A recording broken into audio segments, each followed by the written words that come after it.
Before I talk about this thing, I want to talk about Beta FPV as a company in general. So I actually have a lot of respect for Beta FPV. I think they're a really good company. I'm pretty sure they're all Chinese.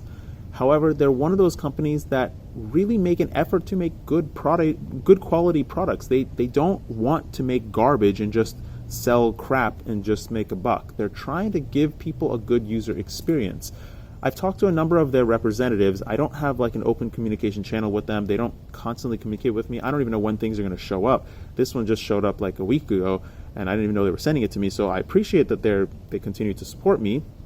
However, the reason I bring up that information about Beta FPV as a company is because this particular product has been kind of plagued by really bad press and a really bad user experience up front. So the initial version of this that shipped, it was a 4S quad, and I don't even know if people were running it on 4S. Actually, I'm pretty sure most people were running it on 2S or 3S. And the problem people were having was that it would just light up in flames kind of randomly, and that's a pretty serious concern. And if you look at the Beta FPV website for this product, they have actually addressed the issues and are attempting to fix them or attempting to improve them, and this is actually the version 2. And I want to bring that up because I don't think there are a lot of companies that openly discuss the very drastic issues that they're having. And I don't know if you guys have seen it, but there is a video on Facebook that somebody literally armed it, and the whole thing just went up in flames. I tried to find it so that I can put it in my video here, but I just can't find it anywhere on Facebook. It's a really hilarious video, and I thought it was completely fake the first time I saw it. But it is a very real issue that people were having. And so this is version 2, and version 2 is a 3S only quad. 1S, I don't think it does 1S. It won't even take off of 1S, but it's 2S and 3S quad, and this is the version 2 that they've sent me. Objectively, this is a great quad. It flies fine. It gives you 2 to 3 minutes of flight time. It has a CADX turtle on board, which the newest variant is actually pretty good. I'm okay with the video quality. I think it is actually a pretty good camera for what it is compared to all the other split products. However, I'm not a fan of the plastic lens on the front. I'll get to that later. Objectively, this thing is great. And Beta FPV, like I said, they strive to make good quality products. They're using good quality components. Starting with the props, they're using Avan props, which I'm not a particular fan of, but hey, it's a name brand prop. They have, I don't know who makes these motors. I think maybe Sunny Sky make these motors. I'm not sure, but they feel like really good quality motors. When they spin up, they're very smooth. They definitely have bearings. They're 1104 motors. The canopy is a hard plastic, which feels like it might crack under impact, but I've already crashed it a couple times and it hasn't cracked at all. The frame is really actually very sturdy feeling. I'm really impressed with the frame because this is not a small frame. This is a pretty big frame, and I wouldn't have expected to be so sturdy on this kind of a frame.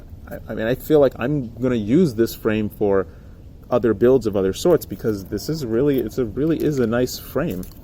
And then when you take a look at the rest of it, it all looks really, really good. I mean, the strap is nicely positioned there. The electronics are all crammed in there, but it's nice. The receiver is a real FR Sky receiver. They have correct wiring on there. The USB is accessible under there, as you can see.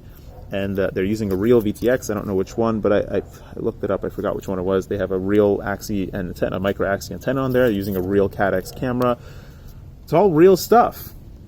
And objectively, like I said, it's a great quad. It works well. And they sent me this Tattoo 450 milliamp battery with it as well. It's a 3S battery, not 4S, because they are saying that this is now a 3S only quad.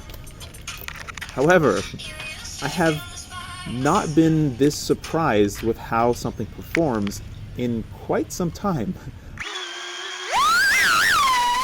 I was expecting one certain kind of performance from this thing because of its components. I took a look at it and I said, oh hey, this looks like it's pretty good. I think it might perform really well. However, it performs, by my standards, so unbelievably poorly, I am really astonished. But again, those are by my standards. I have very, very different standards, and I'm also comparing things to my own micro builds, which, as you know, perform very differently than most micro quads, and they don't have ducts, they don't have any of that stuff. But for the most part, I really do like this. I really wish that CADX would change their stupid lens to something that's not plastic, because I've heard of people scratching their plastic lenses really easily on the CADX Turtle camera, but it is a particularly good split-like product. I am totally okay with the quality of that camera. It is pretty good. Even the HD quality is really good. The FPV quality is great. The view is a little bit narrow in the vertical field, but it's totally acceptable, totally flyable. But now the performance of the quad. Okay, so I'm going to do my best to explain this in the most objective manner possible, because it would be very easy for me to just bash this. And again, I do like Beta FPV as a company. I think they're a fantastic company. I myself haven't particularly had a great experience with a number of their electronic boards, but that is my personal experience, and I haven't tested enough for that to really mean anything. I've only had about 6 of them recently, and of those 6, half of them have stopped working. So just I don't know what I'm doing. Maybe I'm just doing something wrong. I don't know, but that has been my experience. Most people don't have that kind of experience, except for the original people that received this. Theirs caught on fire, so hopefully it didn't cause any damage to anybody other than the quad just catching on fire. So this thing weighs about 116, 117 grams all up weight, which actually isn't bad, totally fine. It runs on 3S, which should be plenty of power. However, right off the bat, the 3S performance of this thing is about on par with my little toothpicks on 1S. The 3S, it just doesn't feel like 3S. It just does not have power. You can't expect power from this thing. But I don't think that's the point of it either. So it just runs on 3S. It doesn't necessarily mean that it's super duper 3S powerful. The next thing is the control. The control input on this is, I struggle with this. It's really not very good. There's very minimal kind of fine control on this thing. So if you were trying to race it around an area, it's a little bit challenging to kind of paint a line solidly. It's really the best way I can explain it. When you move the stick, you just don't get the same kind of response. And I have tried to kind of fiddle with the settings and get it the way I want it to, and I haven't been able to get it there. When I fly any of my own toothpick frames or any of 5-inch or any other quad, I have that fine control. But with this, I really struggle to make it through tight spaces and really, track on the line that I want to track. It also has a pretty heavy pendulum effect, which doesn't really make sense because it doesn't have much of a pendulum. I mean, this battery only weighs like, 25, 30 grams at most? It doesn't have any pendulum, so I'm confused at why it has such a big pendulum effect. I originally thought that it may have been, I know the ducts are wreak havoc on the performance of the quad completely, and I know that that's a major source of the trouble with the performance of this quad, but I also thought that it might be the props. Now, I looked for a number of other 2-inch or 1.88 whatever inch props that this thing runs. I actually didn't have any. I asked Albert Kim. He's tried a bunch of props on it, and he said that they're all pretty darn similar. So I think it is something to do with the frame, something to do with the dynamics of what's happening. But again, I have really high standards, and this is just my personal take on it. Objectively, it does fly fine. It flies totally fine, and it actually doesn't have jello in my feed. I know a lot of people were having jello with their original Beta85x, and that's something that they told me about, and they asked me if I have jello. I don't have any jello. It looks great. So the video feed looks fantastic, and the HD feed looks great. The quad just doesn't quite perform the way I want it to. It is probably great if you want to kind of cruise through indoors or get some nice slow cruising footage, but if you're going to do that, you kind of want to have a better quality camera on board because you're not really flying fast to begin with.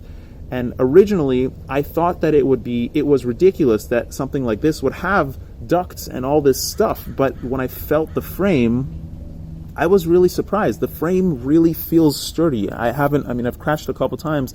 I don't see this frame breaking too easily. I think the resin mix that they use for these frames is astonishingly good. I think they have landed really, really well on this kind of material, and they're doing a great job designing these frames. So I don't think that the frame is going to break, and I do kind of understand that even a quad of this size with this heft and this kind of use, it can benefit from these prop guards because it's not going to break. Something like the Mobula 7, that was awful to me because it was just so fragile that if it ran into anything at half speed, it would break.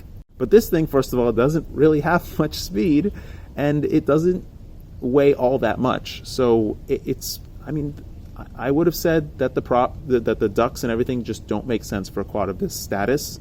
But they do make sense because it is a slow quad, because it is not going to be zipping around like crazy running into stuff. And I mean, a lot of people that do video footage, they like having ducts so that they can bump into things when they're trying to get really close to stuff. Just the only issue is that the control is just so not there that even when you try to do those kinds of fine movements, you can't really do them nice and smoothly the way you want them to capture the footage the way you want it to. So objectively, this is really a great quad. They really did a great job putting it together. Oh yeah, one other thing. It's so cramped tight in there that if you do have to repair something or change something, it is not going to be an easy task. And like I said, I haven't had great experience with Beta electronics lately, so it's not unlikely for one of the ESCs to fail and you need to replace an ESC board or something. And they do have independent boards in there, which is very nice because you can replace stuff easily, but it's not going to be very easy. This is not something that I would recommend to a beginner. I wouldn't tell a beginner, you know, buy this, it's going to work for you, it's going to have good performance, good everything. However, if you want to use it for a specific task that you're okay with the footage, maybe just for Instagram, because the footage is totally fine for Instagram, it's not really that great for really YouTube, or I mean, I guess Facebook is okay too because it's kind of shrunken and it does kind of ruin your footage anyways. I struggle to see the use for this quad, but again, this is just my view, my viewpoint. You might be viewing this and thinking, oh, that's exactly what I need and that's exactly perfect. Robert Mcintosh is somebody that I have known for many years now, and he was one of the very, very original FPV guys and FPV pilots, and he does some pretty incredible things with quads. He was the original person that I ever saw take a GoPro completely apart and put it on a tiny, tiny little tiny whoop style quad and fly it in incredible locations and then apply his software to. He is the one that developed Real Steady. He is, I'm pretty sure, the only person that develops Real Steady. So he has a lot of software might behind him as well, and he does incredible things with these tiny quads. He has been talking to me for quite some time now because we've been trying to find kind of the perfect platform that's small enough and secure enough and flies sort of well enough for him to fly his little taken apart GoPros, exploded GoPros on there, and be able to do what he wants to do. He wants to have 4 or 5 minutes of flight time. He needs to have prop guards because he's going to be flying around people, so it needs to be relatively safe. And that's what I really expect to use this frame for. And I'm actually going to be sending this, I think, to him. Yeah, I'm pretty sure I told him I'd be sending him this so that he can play with it, because I do think this is a great platform for that. However, I don't think that this particular build is good for that. Now, I'm going to throw in a couple other things because I think that what he wants to do is something that is not unique. I think there's a lot of people that do want to do that, and Nurk actually made a video recently doing something like that as well. And I think that there is a way to use prop guards and make things safe and still get the good performance that you want to get. And the way that I think maybe that might work out is if you actually raise the duct above the props itself. Maybe even just get rid of the duct altogether and just put like a mesh over the top of it with a rim, because the inlet of the air isn't as crucial as the thrust coming out the back. Maybe if they made this exact same frame with raised up ducts and some stands, like plasticky stands above where this motor like mounting tri thing is, it might work out better for the control performance. The ducts are a huge detract. When you get down to tiny whoop scale and these tiny little things, even brushed, brushless, whatever it is, when you have ducts, it doesn't scale the same way. So as you move up in size, having ducts is a much bigger issue than if you keep it small and tiny. It's just, I have some theories in my mind of why it might be like that, but I'm not going to discuss it here just too much. But it is a really interesting effect that I've noticed, that tiny whoops, they fly great with ducts, and that's for some particular reasons, and it has to do, I believe, with the prop size and the way it's set up and how it is. The common theory that ducts increase your thrust, it might be true, and if there's a lot of people that have tried to take advantage of that. Shen Drones has a frame that has ducts that he's shown generate more thrust with the duct on than with the duct off. And that's very interesting to me because it proves that the ducts do actually increase thrust. However, what that doesn't take into account is the fact that the prop and the motor needs to work so much harder to get that extra thrust, just to match the thrust of having no ducts on board. So that plays into your control, that plays into your battery life, that plays into everything. So while it might actually be able to generate more thrust because of various air wind dynamics, whatever's going on, airfoil dynamics, it might not actually be ideally what you want for the task. So, I mean, I've just gone off on a tangent talking about this stuff. So I hope that was helpful for you guys. Maybe I'll have something more on this from Robert Mcintosh. Maybe he's going to do something amazing with it. I am actually looking forward to seeing what he does with it, and I'm going to help him try to do everything I can. Take care. Don't forget to floss your teeth. And yeah, talk to you later. Bye.